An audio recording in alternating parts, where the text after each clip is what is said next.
Hi friends, welcome to my channel. ఈరోజు సింపుల్గా ఈజీగా కుక్కర్లో మటన్ కర్రీ ఎలా ప్రిపేర్ చేసుకోవాలో చూద్దాం. ఇది 1 కిలో మటన్ మంచిగా వాష్ చేసి పక్కన పెట్టుకోవాలి, వాటర్ మొత్తం పోయేంత వరకు. ఇప్పుడు స్టవ్ ఆన్ చేసి కుక్కర్ పెట్టుకోవాలి. మటన్ కర్రీకి ఆయిల్ కొంచెం ఎక్కువగానే వేసుకోండి, ఆయిల్ లేకపోతే నీచు వాసన వస్తుంది. కుక్కర్ పెట్టి ఆయిల్ వేసిన తర్వాత మటన్ ముక్కలని కుక్కర్లోకి యాడ్ చేసుకోవాలి. మంటని మీడియం ఫ్లేమ్లో పెట్టుకొని ఒక 5 to 6 మినిట్స్ వరకు బాగా ఫ్రై చేసుకోవాలి ఆయిల్లోనే. 5 to 6 మినిట్స్ వరకు మటన్ని ఆయిల్లో ఫ్రై చేసుకున్న తర్వాత ఉప్పు పసుపు కూడా వేసి ఇంకొక 5 to 10 మినిట్స్ వరకు ఫ్రై చేసుకోవాలి. మంటని మీడియం ఫ్లేమ్లోనే పెట్టుకోండి, ఎక్కువ మంట అవసరం లేదు. ఈలోపు ఆనియన్స్, పచ్చిమిర్చి, టమోటా చిన్న చిన్న ముక్కలుగా కట్ చేసి పక్కన పెట్టుకోండి. మటన్ బాగా ఫ్రై అయిన తర్వాత ఆనియన్స్, పచ్చిమిర్చి, కరివేపాకు కూడా మటన్లోకి యాడ్ చేసుకొని ఇంకొక 5 మినిట్స్ వరకు బాగా ఫ్రై చేసుకోవాలి. ఫస్ట్లోనే ఆనియన్స్, పచ్చిమిర్చి, టమోటా, కరివేపాకు ఇలా యాడ్ చేసుకుంటే అవి తొందరగా మొత్తం ఫ్రై అయిపోతాయి.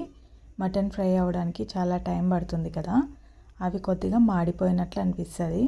అలా కాకుండా ఇలా మటన్ని ఫస్ట్ ఫ్రై చేసుకొని వాటర్ మొత్తం వెళ్ళిపోయేంత వరకు, ఆ తర్వాత ఇవి వేసుకున్నారంటే కొంచెం మంచిగా ఉంటుంది టేస్ట్. మటన్లో నుంచి చూసారా ఎంత వాటర్ వస్తుందో. సో మీ ఆనియన్స్ అవన్నీ వేసుకున్న తర్వాత ఫ్లేమ్ ఎక్కువ పెట్టేసుకోండి, హై ఫ్లేమ్ పెట్టేసుకోవాలి. హై ఫ్లేమ్ పెట్టేసుకొని వాటర్ మొత్తము ఇమిరిపోయేంత వరకు కూడా బాగా ఫ్రై చేసుకుంటూ కలుపుకుంటూ, మటన్లో వాటర్ తగ్గిపోయేలోపు మనము మసాలా కావాలి కదా, మసాలా మొత్తం ప్రిపేర్ చేసేసుకుందాము. మసాలా కోసం ఒక మిక్సీ జార్లోకి కొబ్బరి ముక్కలు, అల్లం, ఎల్లిపాయలు, ఒక ఆనియన్ని ముక్కలుగా కట్ చేసి వేసుకోవాలి. అలాగే ఒక టమోటా కూడా ముక్కలుగా కట్ చేసి వేసుకోవాలి. 10 వరకు లవంగాలు, ఒక 3 ఇంచెస్ వరకు దాల్చిన చెక్క, కొద్దిగా కొత్తిమీర అండ్ పుదీనా ఇవన్నీ కూడా వేసి ఒక 1 మినిట్ గ్రైండ్ చేసుకోవాలి.